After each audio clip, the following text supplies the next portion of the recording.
Ja ka enne, kui me räägime renditööst, siis ma teen teile väikese ülevaate, et millega tegeleb üldse Tööinspektsioon. Meil on siis sellised 3 teenust, milleks on ennetus ja nõustamine. On siis esimene üks neist. See tähendab seda, et kõikidel on võimalik helistada või siis kirjutada meile, küsida töösuhtealaseid küsimusi ja meie siis nõustamisjuristid ja konsultandid annavad siis nõu, et meil on selline number nagu 640 6000 ja meiliaadress on jurist@ti.ee. Et need leiate meie kodulehelt ja mujalt ka üles kenasti. Siis teise osana võib-olla, millega osad teist on ka kokku puutunud, on järelevalve.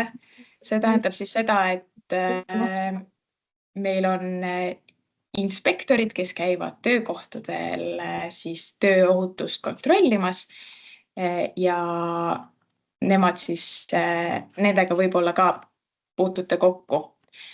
Ja 3. osana on meil ka töövaidluste lahendamine ehk siis töövaidluskomisjon, kui on sellised konfliktid, millega ei suuda omavahel nii-öelda kokkuleppele jõuda, siis töövaidluskomisjon teeb siis oma erapooletu otsuse. Natukene numbritest ka, et töövaidluskomisjoni tegelikult väga aktiivselt ka kasutatakse, et need nõuete kogusummad ka iga aasta tõusevad, et eelmine aasta oli lausa 18 miljoni euro ulatuses nõuete kogusumma. Ja kuna meie Tööinspektsiooni jaoks on kõige olulisem teema ikkagi tööõnnetuste ennetamine, siis tööõnnetuse paraku juhtub väga palju ja eelmine aasta oli neid üle 3000, 3307, kui täpne olla, ja 14 kahjuks lõppes surmaga. Et 14 inimest ei jõudnud enam elusalt töölt koju. Ja kahjuks ainult 4 päeva olid aastas sellised, kus ühtegi tööõnnetust juhtunud. Muidugi me ei saa väita, et ühtegi muud õnnetust nendel päevadel ei juhtunud, aga tööl siis ei registreeritud vähemalt ühtegi õnnetust. Ja teen siin üleskutsega sellisele teenusele nagu konsulteerimine, ehk siis tööandjatel on võimalik meile kirjutada ti.ee sooviga kutsuda oma töökohale konsultant, kas siis töökeskkonna konsultant, kes aitab üle vaadata töökeskkonda, või vaimse tervise konsultant või ka töösuhete alane. Et selline võimalus meil on täiesti kõigil võimalik oma töökohale sellise värske pilguga inimene saada. Ja kui teil tekkis mingeid küsimusi, siis tegelikult võtke meiega ühendust ja meil on selline hea leht ka nagu tööelu.ee, kus saab siis päris paljudele küsimustele juba tegelikult vastused, et me sinna koondame kõik küsimused kokku, mis meid tavaliselt küsitakse. Nii, aga lähme tänase teema juurde ja kõige esimesena juhatangi sisse meil Anneli Lepik räägib siis renditöö teemal nüüd järgnevalt. Nii, tere ka minu poolt, ma loodan mind on vist praegu hetkel veel näha, et ma veidikene tutvustan ennast, et mina olen siis Tööinspektsiooni nõustamisjurist ja see inimene, kes on tegelikult praktik, kes on infoliinil vastamas teie küsimustele ja kirjalikult ka vastame teie küsimustele ja mul on ülevaade seetõttu sellest, mis toimub täna Eesti tööelus nüüd renditööga puudutavalt. Ja ma ei saa üle ega ümber, et ma pean ka rääkima veidikene siis teooriast ehk seadusest, aga kuna meie aeg on piiratud, siis ma ütlen kohe ennetavalt ära, et selle teemavaldkonnaga seondub üks väga oluline mahukas teema, et on siis Eestisse lähetatud töötaja registreerimine Tööinspektsioonis, renditöötaja Eestist välismaale ja välismaalt Eestisse. Vaat see on nüüd mahukam teema, mida me tänase ajalise piiratuse tõttu käsitleda ei jõua, vaid kui teie poolt nüüd ilmneb hulgemaid soove, siis palun saatke meile, et me teeme selle kohta eraldi seminari ja kindlasti see ei saa piirduda siin paarikümne minutiga, vaid see nõuab vähemalt tund aega, kui mitte rohkem, et kui on huvi just nagu sellel teemal peatuda.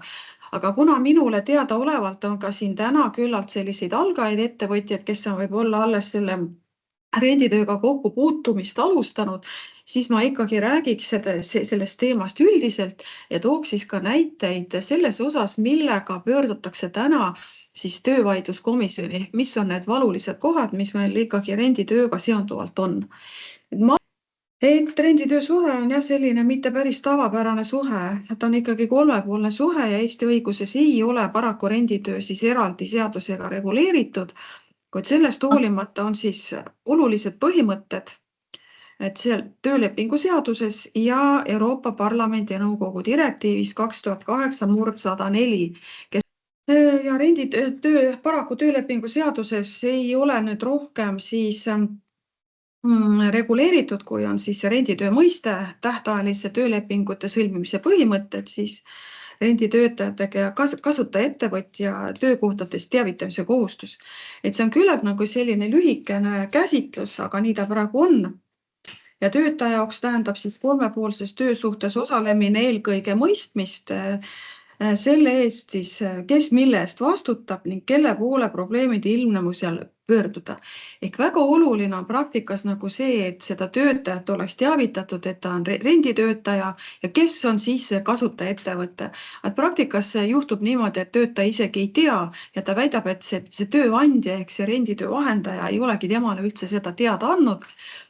Töölepingutega on nüüd teine asi, mõnes töölepingus on see päris hästi reguleeritud, ei ole midagi halba öelda ju. Aga mitte alati ei ole see nii, et seda tuleks siis nagu selle rendiettevõtja või tööandjal, kes tegelikult ikkagi jääb tööandja rolli tähele panna. Nii et eelkõige siis selle slaidi osas on viidatud siis selle samale töölepingu seaduse paragrahvile 6 lõige 5, et mida ikka vahel juhtub, aga õnneks järjest vähem, et tasu ei tohi nõuda töövahenduse eest.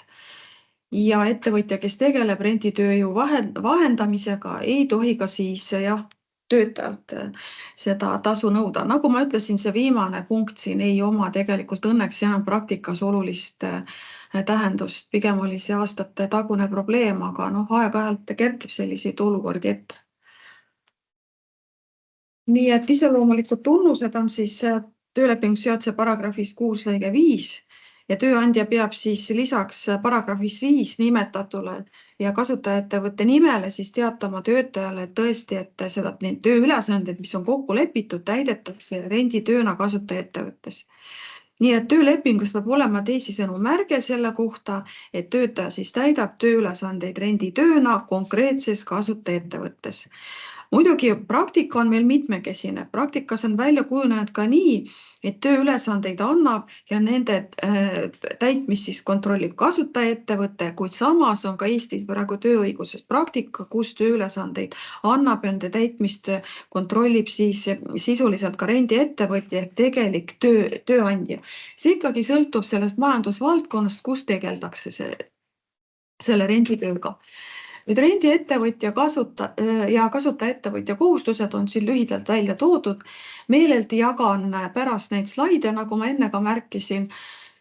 Siin, mis ma tahtsin tähelepanu juhtida ikkagi see, et mida juhtub praktikas, et see rendiettevõtja või tööjõuvahendaja, ükskõik kuidas me seda nimetame, peab mõistma, et ta ikkagi jääb tööandja rolli.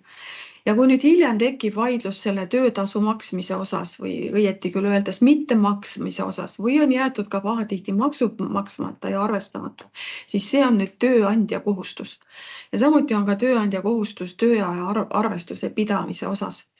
Me näeme aga väga korrektseid suhtumist siis nii selle tööandja kui ka kasutajaettevõtja vahel, kus on tõesti väga hea koostöö ja see väljendab kas praktikas niimoodi, et mõlemad siis peavad selle töö ja puhkeaja arvestust ja siis võrdlevad neid andmeid omavahel. See käitumine on tegelikult väga tänuväärne. Ja see omavaheline koostöö, see välistab paljud töövaidlused, mis tulla võivad tulevikus, ehk siis kui tekib vaidlus siis selle tööaja osas ja sellest tulenevalt ka siis võib-olla maksmata töötasu osas. Nende andmete võrdlemine on hea näide. Väga oluline on siis töölepingus ikkagi reguleerida ära täpne tööülesannete kirjeldus, tööaeg ja töö tegemise koht. Tööülesannete kirjeldusega on praktikas probleem, et on probleem selle tõttu, et ei ole kunagi võimalik töösuhetes tööülesandeid väga täpselt reguleerida. Aga siin kohaldub seesama töölepingu seaduse paragrahv 17, kui te vaatate lõiget 1, mis on omakorda natukene problemaatiline, sest ta on ka üldsõnaliselt öeldud, et see tööandja korraldus peab olema seotud töölepingus ette nähtud tööülesannetega. Ehk ka näiteks juhul, kui see kasutajaettevõte jagab töökorraldusi, mis on ju täiesti mõistetav, siis ka see peab olema seotud selle tööülesandega, milles on pooled kokku leppinud. Ja nüüd siin on üks jälle praktikast tulenev selline moment, et paragrahv 6 et tingimused, mis takistavad renditöötajad sõlmimas siis jah, kasutajaettevõtjaga hiljem töölepingut on tühised. Neid nii nimetatud, ma ütleks jutumärkides leppetrahve me õnneks näeme järjest harva. Ja ka töötajad, kes pöörduvad selle nii nimetatud leppetrahvi sissenõudmise küsimusega siia Tööinspektsiooni infoliinile, ka neid on õnneks jäänud harva. Võib olla ka näiteks praktikas juhus, kus siis erinevatel põhjustel see renditöötaja lõpetab oma töösuhte siis selle rendiettevõtjaga ehk oma sellise tööandjaga ja asub tööle kasutajaettevõttesse, miks ka mitte, kui selleks on tulenevad põhjused. Nüüd, mis puudutab siis töölepingu tähtajalisust.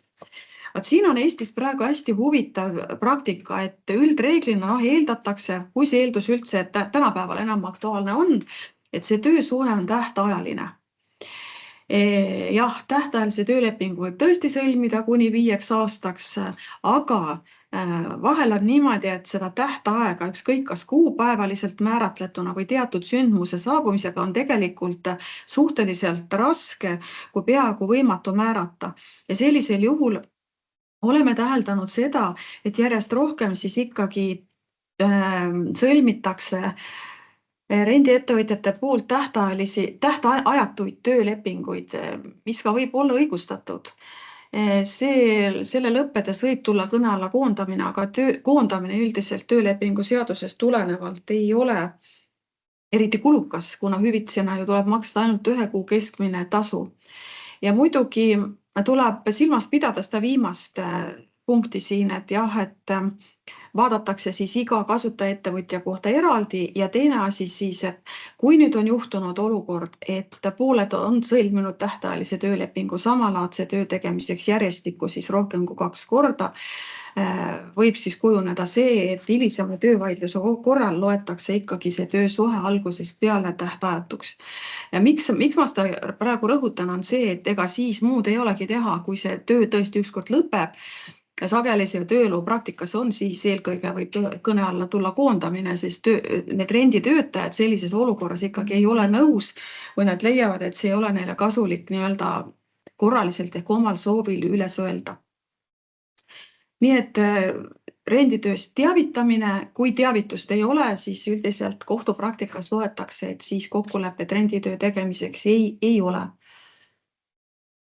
Ja muidugi see teavitamine, vaadake nüüd seda paragrahvi 28 lõige 1.9, et kuivõrd see nüüd tegelikult praktikas rakendamist leiab, et meie näeme nagu seda, et see, kes teavitab, see on tegelikult enamikel juhtudel kasutajaettevõtja. Tal on tekkinud see vaba töökoht, nii et miks ka mitte, siis on võimalik, et see töötaja asub tööle kasutajaettevõttest.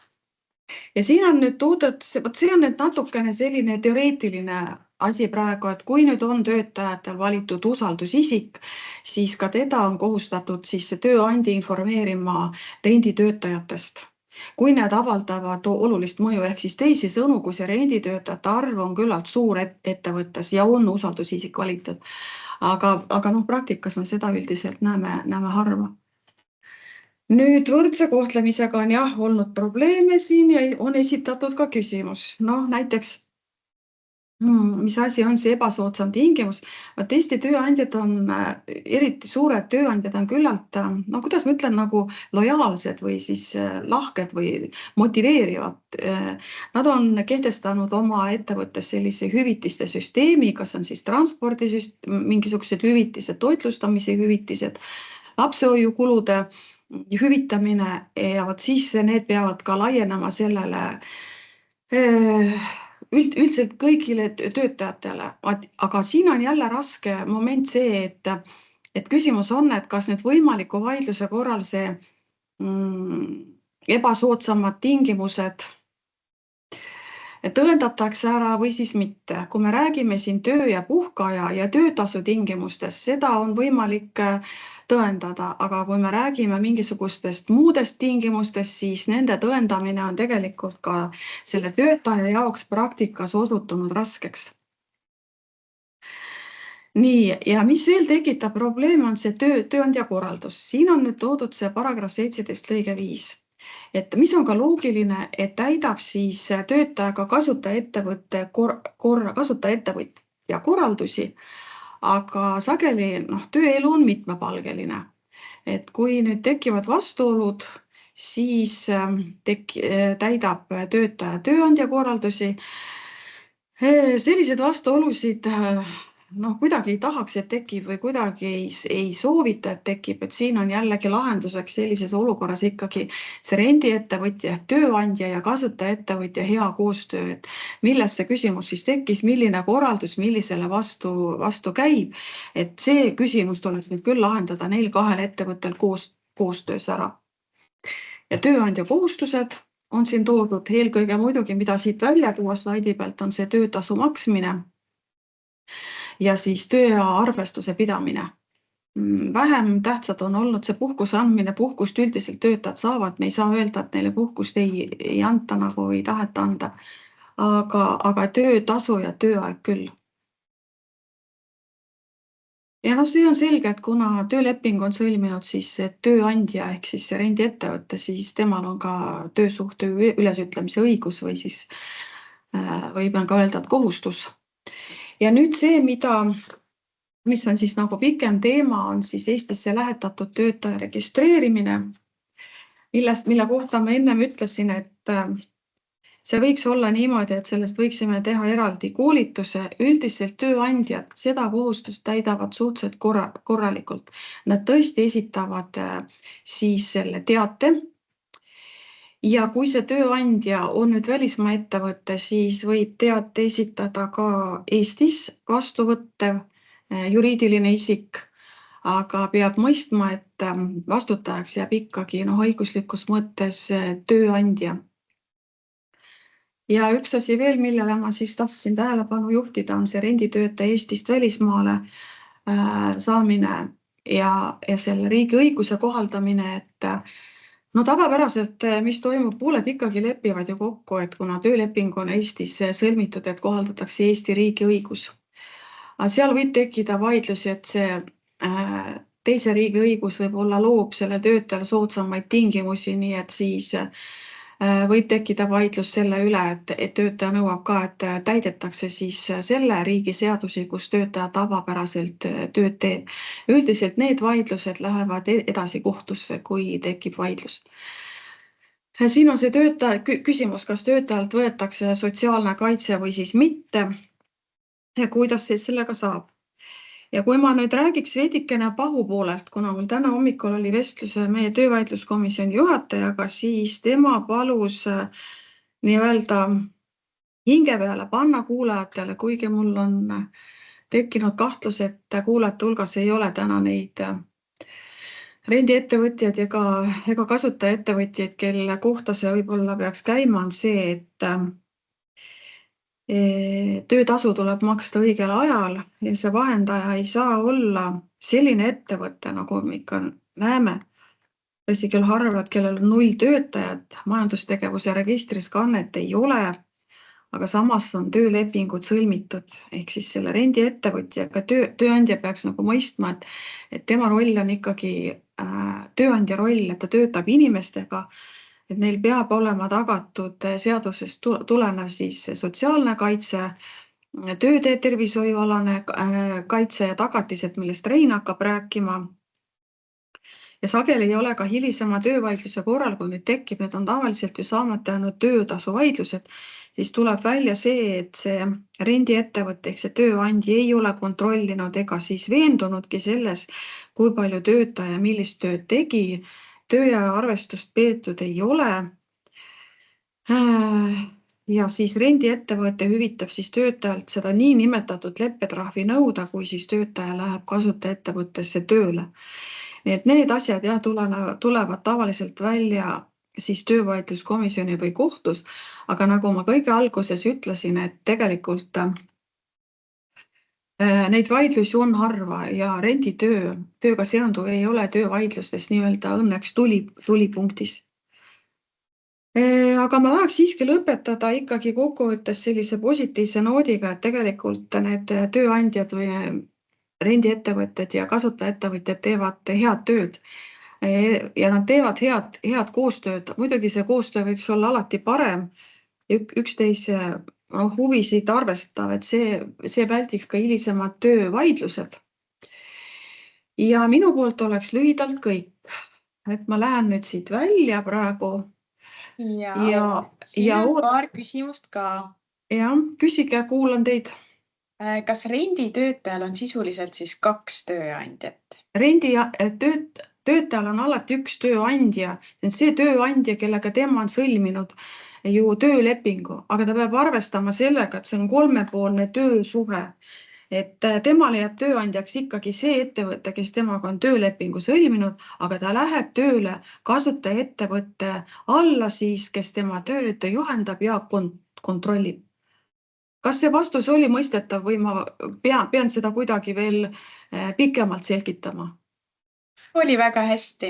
Teine küsimus, et kas tähtajaline leping võib olla seotud siis, kui Eestis töötamise tööloaga, et millel on tegelikult lõppemiskuupäev teada? Hea, et te seda küsite, seda ma oleks võinud muidugi ka ise rääkida, et seda teha praegune kehtiv seadus ei võimalda ja kohtupraktikaga ei toeta. Ehk siis see inimese elamisluba töötamiseks või ka lühiajalise töötamise registreering ei anna üldjuhul alust tähtajalise töölepingu sõlmimiseks.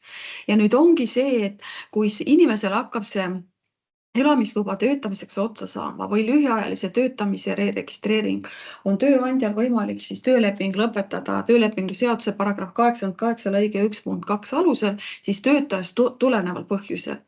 Või teine võimalus, mida tööandjad minu meelest päris edukalt kasutavad, on see, nad peavad arvestust. Nad näevad juba ette ära, et see on tubli töötaja, tema see lühiajalise töötamise registreering hakkab lõppema, juba aegsasti tuleks alustada selle pikendamist. Nii et veel kord kokkuvõttes, ainuüksi see välismaalase lühiajalise töötamise registreering või elamisluba töötamiseks ei anna alust tähtajalise töölepingu sõlmimiseks. Tähtajalise töölepingu sõlmimiseks annab alus just selle tähtajalise töö iseloom. Ma toon paar primitiivset näidet, mis nagu asja selgeks teeb, kas see on siis mingisugune hooajatöö, projektitöö ja nii edasi. Aga töö iseloomust tulenevalt on selge, et see töö on tähtajaline. Ja vot see põhjus peaks olema ka lühidalt nüüd kirja pandud selles töölepingus, ehk miks on see töösuhe tähtajaline. Kas see vastus oli mõistetav või ma kuidagi veel selgitan? Ja aitäh sulle. Üks küsimus on veel, vaatame, et kas sa oskad ise sellele vastata või kui töötervishoiuarst soovitab töötajale siis kompenseerida näiteks massaaži korra nädalas, siis kes selle võiks kompenseerida? Ma tänan küsimuse eest, ma soovitaks sellel küsimusel vastata Reinule. Kas sa, Rein, oled nõus? Just. Ma räägin sellest. Ja. Nii et kõik need tervishoiu tööohutusega seotud teemad, riskianalüüsid, need on meil konsultandi teemad, et ma olen kindel, et Rein neile väga hästi oskab vastata.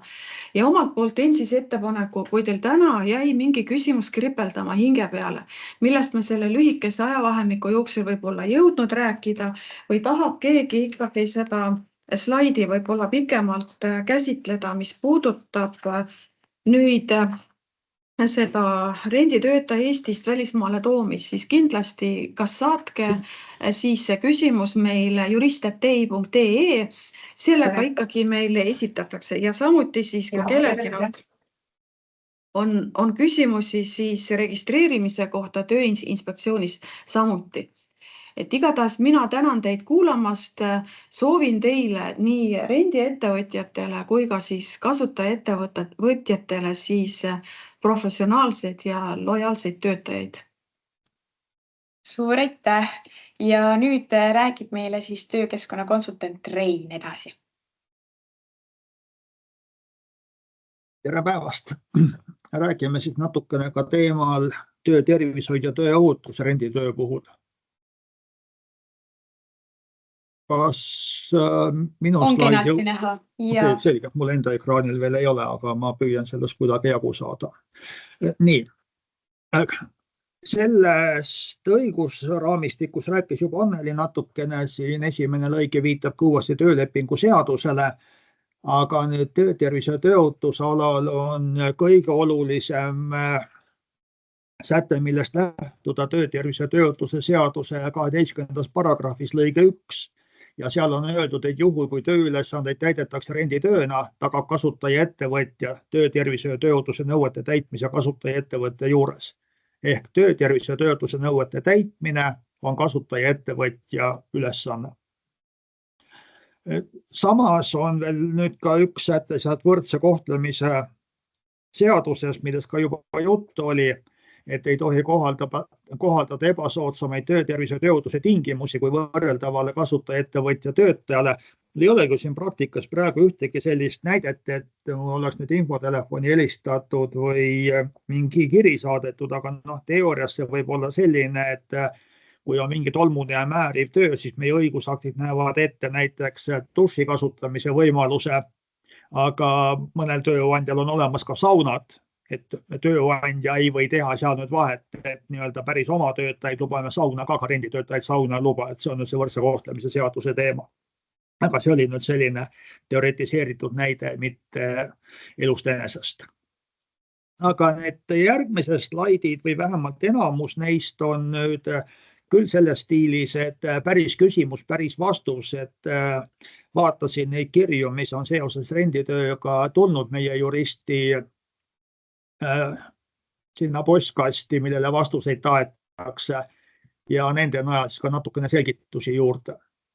See, et kas nüüd tööjõudu rentiv ettevõte on Eesti ettevõte, on see konkreetselt siin on Läti tööjõu renti edastav või vahendav ettevõte. Selles mõttes pole vahet, kasutajaettevõte peab tagama töötervise ja tööohutuse nõuete täitmise. Siin võib nüüd mingis kontekstis tulla see teema, mida Anneli natukene käsitles, see Eestisse lähetatud töötajate teema. Aga sellesse täna me ei läheks. Aga üldiselt jah, ei ole vahet, kas te kasutate Eesti tööjõudu rentiva firma kaudu saadud töötajad või Läti firma kaudu, siis kasutajaettevõte peab neid nõudeid, töötervise ja tööohutuse nõudeid täitma. Isikukaitsevahendid. Et siin küsiti, kellele langeb õnnetuse korral vastutus, kui töötaja kandnud isikukaitsevahendeid, kui tegemist on renditöötajaga. Isikukaitsevahendite puhul jällegi kasutajaettevõte on see, kes peab varustama töötajat isikukaitsevahenditega ja samuti peab ta jälgima, et töötaja neid isikukaitsevahendeid kasutab. Seega kasutajaettevõtte ülesanne, töötaja ülesanne on isikukaitsevahendeid kasutada, kui see tema tööst tuleneb, sõltumata sellest, kas oled renditöötaja või oled sa selle ettevõtte, kasutajaettevõttes enda töötaja, töölepinguga töötaja, selles mõttes töötaja kohustused on täpselt samasugused. Aga tööandja peab tagama, et oleks isikukaitsevahendid ja et neid kasutatakse. Elu ei ole üldiselt niimoodi päris mustvalge. Siin võib olla ka mingeid erandeid, et nüüd näiteks isikukaitsevahendite puhul, näiteks kaitsejalatseid. Kaitsejalatsid on väljastanud see tööjõudu rentiv ettevõte ja töötaja, renditöötaja tuleb kasutajaettevõttesse juba oma jalatsitega.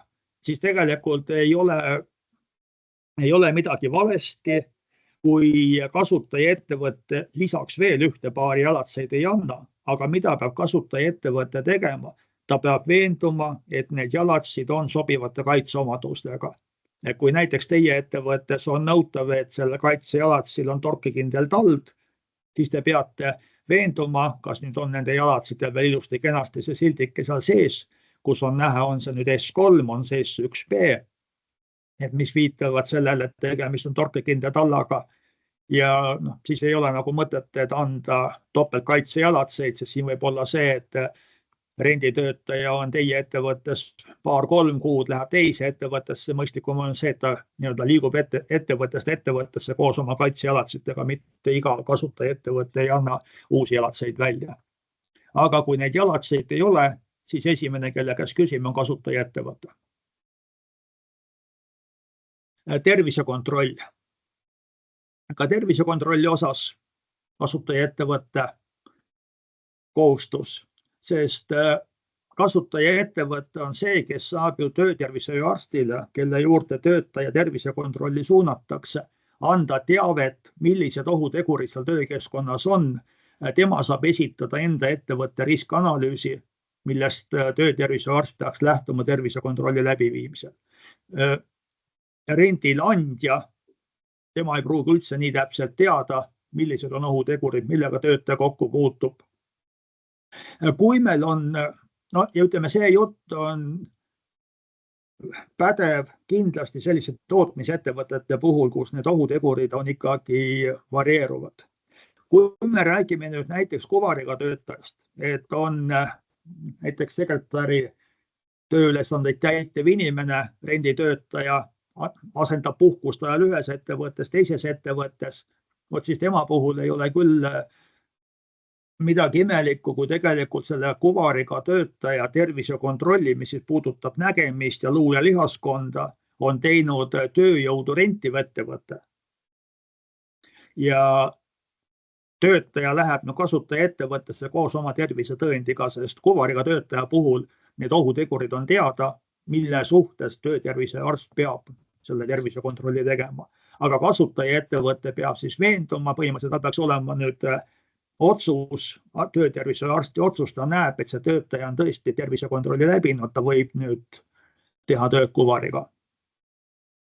Ja kui siis tööjõudu rentiv ettevõte ei ole tervisekontrolli teinud või nüüd tuleb see järjekordse tervisekontrolli aeg, siis on kohustus kasutaja ettevõttel. Küsimus, mis nüüd puudutas töötervishoiuarsti otsuse täitmist. Seal küsimuses käiski vist läbi sõna soovitus, sest tegelikult töötervishoiuarsti otsusel enam soovitusi ei ole. Seal on ettepanekud ja ettepanekute kohta on see, et tööandja peab ettepanekuid rakendama, välja arvatud juhul, kui see ei too kaasa, oli see määratus vist ebaproportsionaalselt suuri kulutusi. Ja see on ka ikkagi kasutaja ettevõtte ülesanne. Kui meil seal näiteks on nüüd jutuks see, et arsti ettepanek on selline, et ta ei tohi tõsta enam üle 10 kiloseid raskuseid, siis on ju kasutaja ettevõte see, kes saab oma tööd ümber korraldada, peaks oma tööd ümber korraldama ja kui tal see võimalik ei ole, siis ilmselt läheb suhtlemiseks tööjõudu rentiva ettevõttega, et teate, teie töötaja, kelle te meile rendile andsite, nüüd arst ütles seda, et enam üle 10 kiloseid raskusi tõsta ei tohi, aga see töö, mille jaoks me teda siin soovisime, see eeldab selliste raskuse teisaldamist, siis tuleb nüüd kasutaja ettevõttel ja rendile andnud ettevõttel omavahel nüüd see lahendus leida. Aga jällegi esimene lähenemine, kui me räägime massaažist, massaaži hüvitamisest, kui nüüd arst on pannud konkreetselt kirja selle massaažide arvu, siis see on ikkagi kasutaja ettevõtte ülesanne. Juhendamine ja väljaõpe. Jällegi rendile andev ettevõte ei saa seda kvaliteetselt teha, sest temal pole ju täpset ülevaadet, täpset infot, millise tööga tegemist on, millised ohud on, millised on ohutusnõuded. Ja renditöötajate puhul ma tõin siin selle sama märksõna välja, et ka võõrkeelsed töötajad saaksid juhendamisest päriselt ka aru. Et õige tihti meil on, et renditöötajad on sellised, kelle emakeel ei ole eesti keel ja siis on nüüd tööandja korraldada, et mil moel see info jõuab töötajateni, et ka nemad teavad, kuidas ohutult tööd teha. Et otsest sellist juhendite tõlkimise kohustust meil ei ole, aga mõelge sellele, milline on juhendamise eesmärk, et info jõuaks töötajani, kuidas ohutult tööd teha. Ja väljaõppe teema seda enam, et kui see juhendamine on selline teoreetiline pool, et me võime öelda, et kasutajaettevõte võib ju rendile andvale ettevõttele edastada mingid ohutusjuhendid ja nemad võivad seal siis lugeda anda, siis seda praktilist poolt, väljaõpet, seda ikkagi muul moel teha ei saa, kui seal kasutajaettevõttes koha peal. Ja seda viib siis läbi nüüd juba kasutajaettevõtte määratud kogenud töötaja.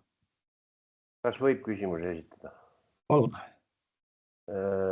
Kas sobib niimoodi, kui näiteks ohutusjuhend on eesti keeles, aga juhendamist viiakse läbi võõrkeeles, ütleme vene keeles. Et kas sobib niimoodi, kui see juhendaja tõlgib jooksvalt selle juhendi sisu vene keelde ja räägib need üksikasjad inimesele ära? Kas selline variant sobib? Jah, tähendab selline variant sobib, me ei saa öelda, et nii ei tohi, kui töötaja on nõus ka andma allkirja nüüd selle kohta, et teda on juhendatud. Mida ma olen küll soovitanud, kui neid töötajaid, kellega suheldakse mingis muus keeles kui eesti keel, kui neid on ikkagi hulgi, siis olen soovitanud, et teha teises keeles juhend. Üks on juba see, et teie enda töötaja, kes seda juhendamist läbi viib, tema enda ajakulu, kui ta igale uuele töötajale ta põhimõtteliselt peaks ju siis käigu pealt tõlkima selle juhendi ära, rääkima ära kõik, mis seal juhendis kirjas on. Et siin on nüüd see enda töötaja ajakulu teema ka juures, et need, kellel on neid töötajaid rohkem, nad tavaliselt teevad kas siis venekeelse või teine variant on meil inglisekeelsed juhendid. Teie hinnang, aga kui on tehtud niimoodi, et teie enda töötaja põhimõtteliselt tõlgib selle juhendi suuliselt sellele renditöötaja annab allkirjad, on selle juhendiga tutvunud, siis formaalselt on see nüüd tehtud. Hilisema vaidluse puhul ma ei kujuta ette, kui tekib pärast õnnetus mingi vaidlus, mida mulle siis räägite, mida ei räägitud, mis siis tulema hakkab, seda ütleb konkreetne kohtuvaidlus siis. Aitäh! Töökeskkonna volinik ja töökeskkonna nõukogu.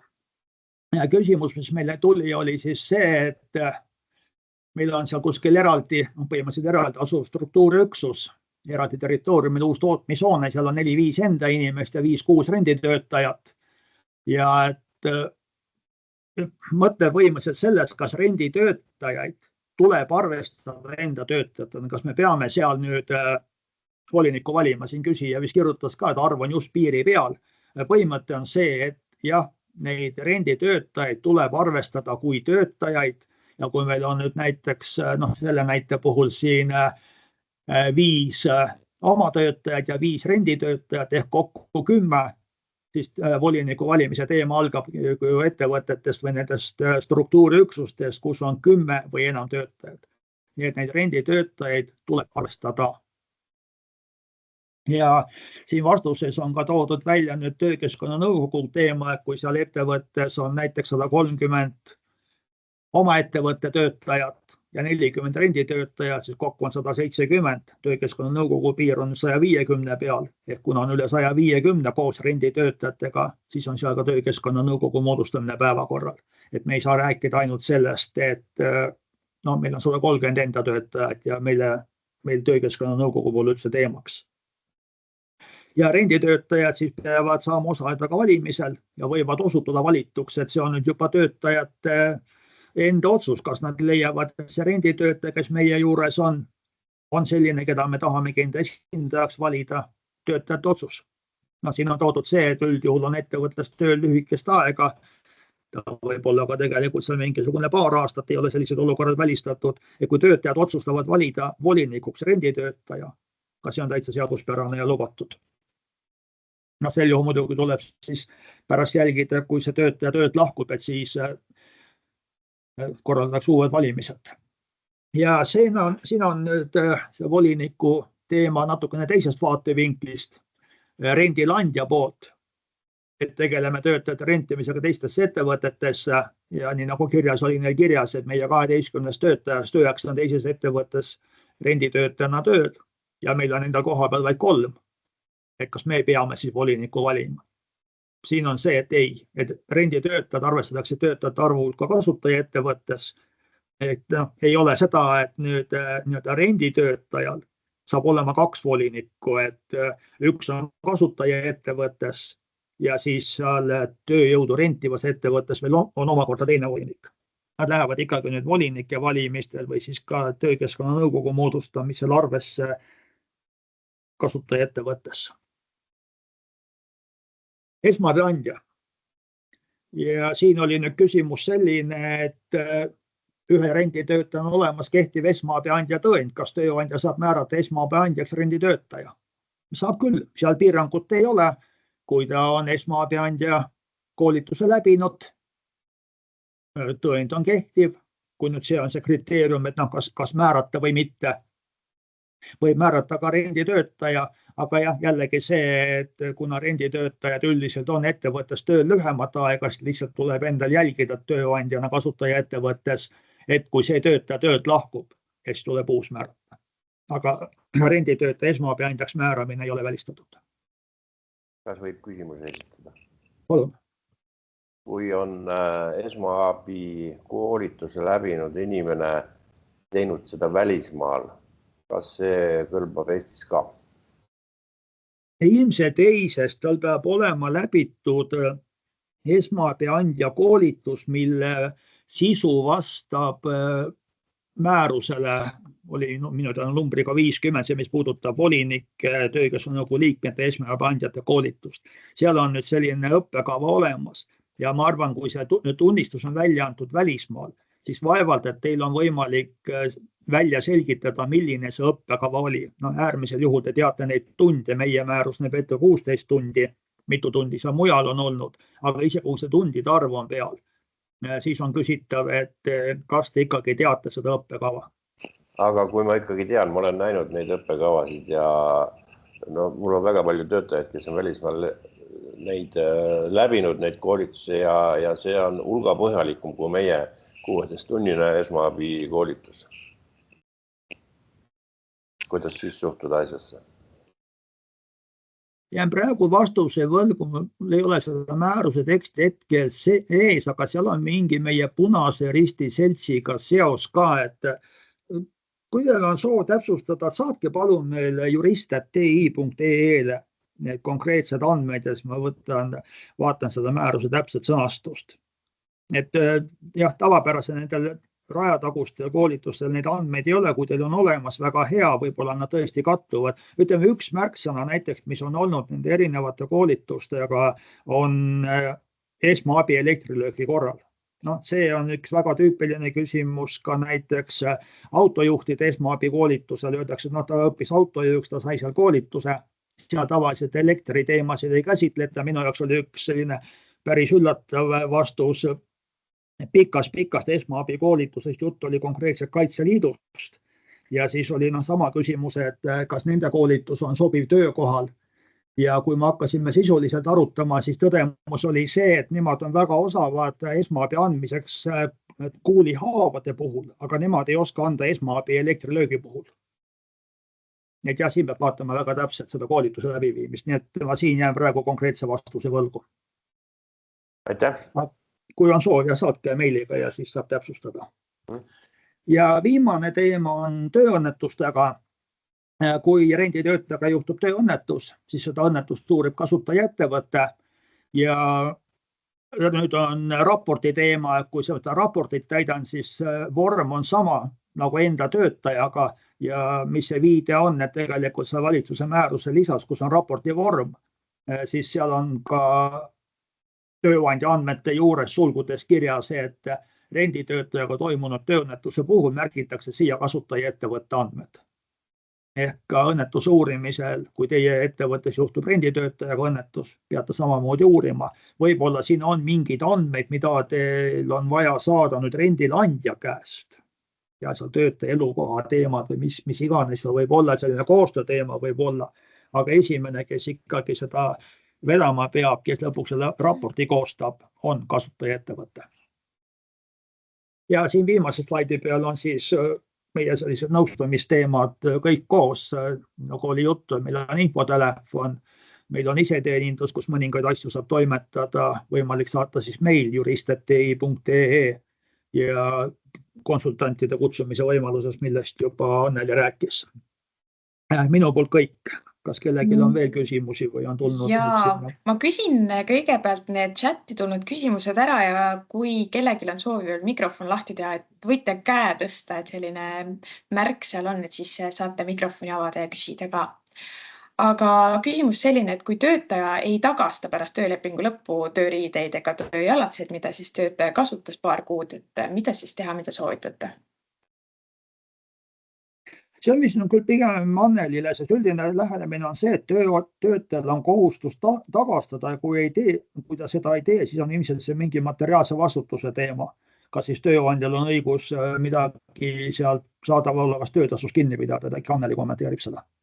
Jah, täpselt nii ongi. Kas mind on kuulda praegu, jah? Jaa. Ja, et täpselt niimoodi ongi, nagu Rein vastamist juba alustas, et seal tekib varalise vastutuse teema, et tööandjal peaks esiteks olema kindlasti mingi sisekorraldusliku dokumendina selliste tagastamiste kord täpsemalt ja kui nüüd töötaja ikkagi oma kohustusi rikub, tema ei tagasta, siis tõenäoline on ju see, et sellel tööandjal tekib ja sellel riiete omanikul, kes see siis on, kas kasutajaettevõte või on see tööandja, tal tekib ju nõue selle töötaja vastu.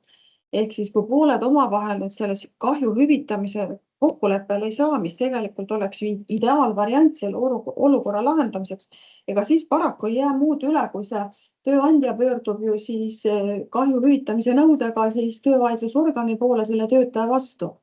Aga et see vaidlus vältida oleks õige juba sellele töötajale, kui muidugi pooled saavad sellises konflikti olukorras üldse läbi rääkida, enam midagi selgitada, et tal on hüvitamise kohustus, kui ta seda kohustust ei täida ja siis lihtsalt tekib töövaidlus, mida tegelikult oleks mõistlik vältida nii selle töötaja seisukohalt kui ka muidugi tööandja seisukohalt.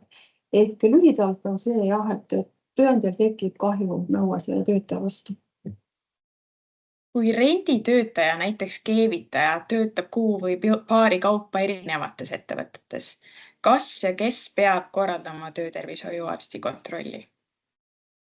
Jah, see on nüüd üks selline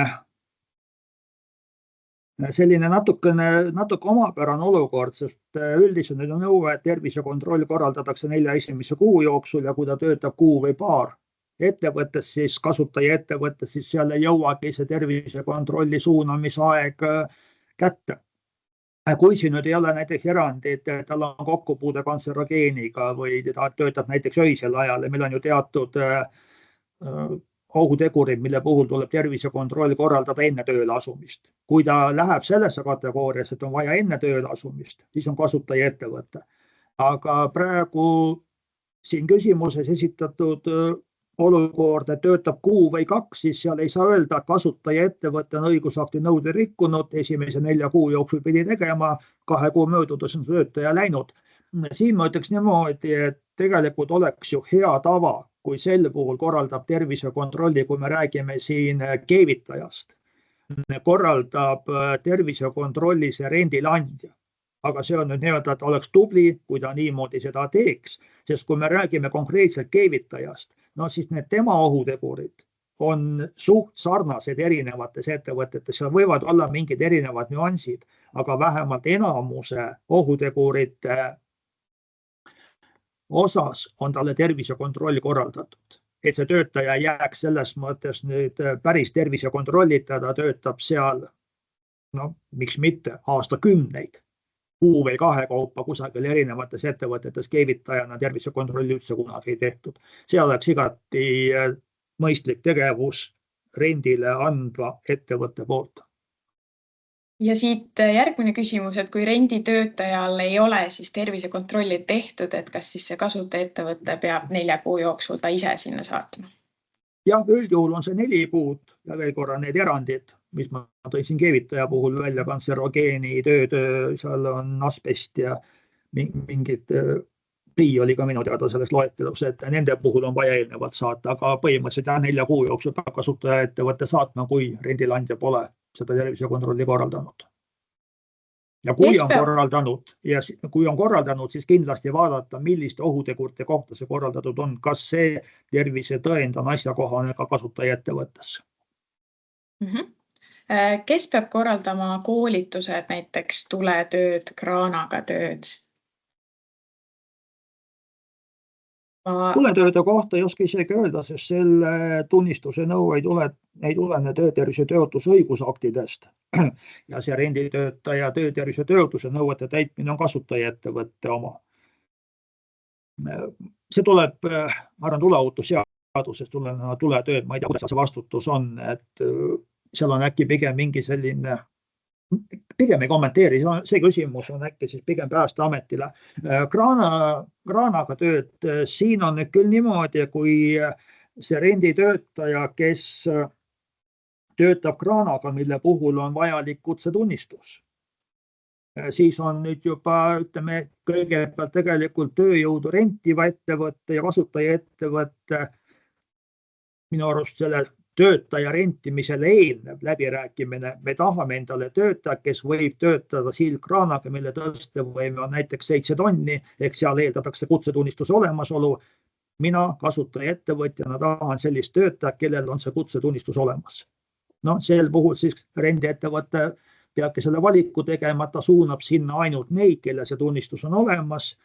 Kui nad sellist kokkulepet pole eelnevalt teinud ja nüüd näiteks renditöötaja on olnud juba mõni kuu seal ettevõttes olemas ja siis leitakse, et täitsa tubli, tähendab, paneks ta selle suurema kraana peale ka tööle, kus on kutsetunnistus vaja, see on juba kasutajaettevõtte ülesanne.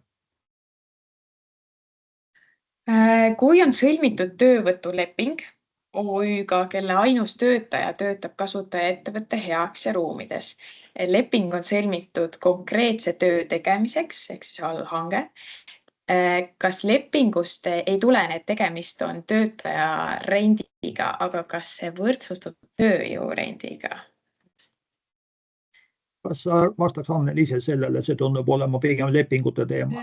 See küsimus jääb arusaamatuks minule praegu, sest minul on esimene küsimus, miks on sõlmitud töövõtuleping, aga mitte tööleping, sest vaadakel lühike vastus on see, et töövõtuleping on võlaõiguslik leping ja see ei allu töölepingu seaduse regulatsioonile. Ja siin me ei saa üldse seetõttu ka töölepingu seadusest lähtuvalt vastata.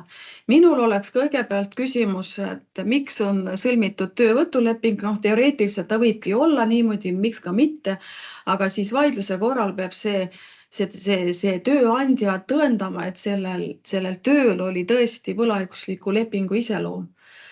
Et tavaliselt me näeme nagu teistsugust situatsiooni, et ongi sõlmitud võib-olla see töövõtuleping või võib-olla on ka sõlmitud käsundusleping, aga see töö iseloom, mida ta tegelikult teeb, vastab ikkagi töölepingu tunnusele. Kas seda küsimust on võimalik täpsustada praegu? Ja võib mikrofoni lahti teha, täpsustada, kui... Või siis saata see küsimus ka meie meilile jurist@ti.ee, sest et kui on töövõtulepinguga tegemist, siis me ei kohaldu ka ju tervishoiu ja tööohutuse seadusega sealt tulenevad nõuded. Oled sa, Rein, nõus või? Töötervishoiu ja tööohutuse seadus rakendub siis väga piiratud ulatuses. Jah, just jah, et siin tekib... praktikas me näeme, et esimene vaidlusküsimus tekib siin ikkagi, mis tuleb selgeks vaielda, et mis selle lepingu tegelik olemus on. Ja. No, ma tooksin selles mõttes, see tuleneb täiesti elust enesest, et kui me räägime IT-st, siis seal on hästi tihti see, et tehakse allhanke ette lepingud, aga töötaja ongi üksinda iseenda OÜ-s ja lihtsalt tööandjana või nii-öelda töötellijana on väikene selline nagu mõttekoht, et kas ta nüüd võib kvalifitseeruda meie jaoks nagu hoopis renditöö tegemiseks või mitte. Et proovin nagu seda siin natukene endaks lahti mõtestada. Aga renditöö mõte on see, nagu seadusandja mõte on ikkagi see, et sõlmitakse ju tööleping, mitte võlaõiguslik leping. No lihtsalt, et teie võib-olla olete kokku puutunud, et kas seadusandja võib nagu ümber kvalifitseerida teatud... Jah, see on teie poolt õige lähenemine küll, et seadusandja võib ümber kvalifitseerida, seda me ka teeme ja tavaliselt ikkagi enda vaidluste käigus tuleb välja see poolte poolt esitatud tõenditest, et tegelikult see töösuhe, mida siis väidetakse olevat võlaõiguslik, vastab tegelikult töölepingu tunnustele, ehk siis töövaidlusorganil, kas kohtul või töövaidluskomisjonil on see leping õigus ümber kvalifitseerida töölepinguks. Kui ta ümber kvalifitseeritakse vaidluse käigus, siis see muidugi rakendub ka tervishoiu tööohutuse seadus. Ma saan aru, et teie küsimus on IT-sektorist tulenev. Jah. Ja IT-sektor ongi selles mõttes problemaatiline, et seal ongi olukordi, kus on sõlmitud nii siis võlaõiguslikke lepinguid, vahel võib see ju olla õigustatud ja on ka sõlmitud siis töölepinguid. Aga nüüd ongi see, et igasuguste vaidluste käigus lihtsalt meie praktika on see, et paljudel juhtudel see niinimetatud võlaõiguslik leping ka töölepinguks ümber kvalifitseeritakse. Nüüd tooksid ühe paralleeli veel nüüd töötervishoiu tööohutusalasel IT-alal, et siin on kõigepealt küsimus selles, et kui seda teenust ostetakse sisse, kellelt seda ostetakse või ostetakse seda sisse ühe mehe firmalt ehk osaühingult, siis on ju tegemist kahe juriidilise isiku vahelise lepinguga ja siis töötervishoiu tööohutuse vaates, kui ostetakse teenust osaühingult, siis töötervishoiu tööohutuse eest vastutab see osaühing, kellelt teenust ostetakse, ehk see üks mees, kes nüüd oma osaühingu nimelt teenust pakub, siis tema vastutab ise oma ohutuse eest. Kui nüüd sõlmitakse leping füüsilise isikuga, siis on teema teine. Jah. Aga üks küsimus siis veel selles vallas, et praegu on väga popp välismaalt võtta füüsilisi isikuid läbi platvormi, mis on sisuliselt see tööjõurent. Nüüd, millisele seadusandlusele peab, ütleme, näide on, kas Saksamaalt või Soomest tuleb inimene, kes ta teeb tegelikult seal oma asukohariigis, teeb meie heaks tööd, ütleme, mis ta võib teha seal, tulu-uuringuid, mida iganes. Meie maksame nii-öelda selle vahendusettevõttele nagu raha, aga kas me peame kohaldama siin nüüd meie töötervishoiu ja neid nõudeid või sinna kehtib nüüd selles asukohariigi nõuded?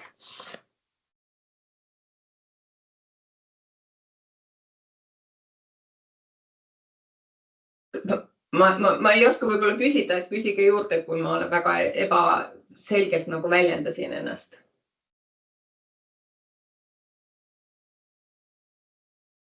Kas sa räägid, Anneli, sellest ka, sest siin tundub ka pigem lepingu teema olevat? Platvormi töö on üldse üks vaieldav asi, et mis jällegi see sama küsimus, mis tähendab konkreetsel juhul see platvormi töö, kas see inimene töötab siis platvormi tööl nii-öelda võlaõigusliku lepinguga või töötab ta siis töölepinguga, mis selle täpsem sisu on? Tal on tööleping platvormi omanikuga, kellele meie maksame nii-öelda tehtud töö eest raha ja tema maksab kõik need maksud ja vastavalt selle asukohariigi seadusandlusele, aga kas sinna kohaldub ka see meie, kas seal peame meie nii-öelda lähtuma sellest asukohariigi tervishoiu tööohutuse nagu normatiividest või Eesti omast?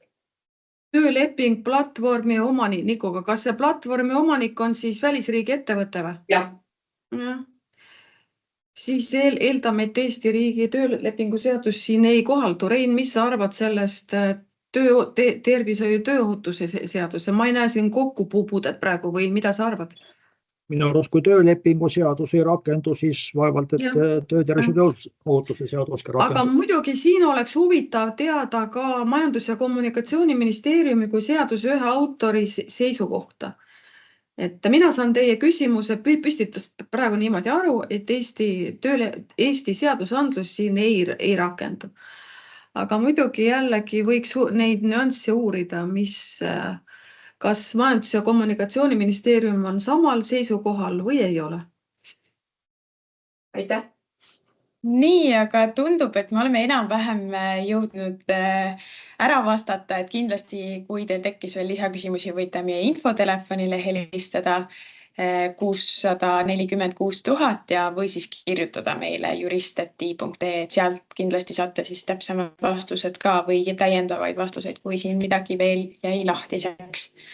Aga meie omalt poolt täname. kuulamast ja loodetavasti oli kasulik ja salvestuse ja slaidid saate siis oma meili peale ka. Aitäh teile! Aitäh teile! Ohutut töötamist! Aitäh!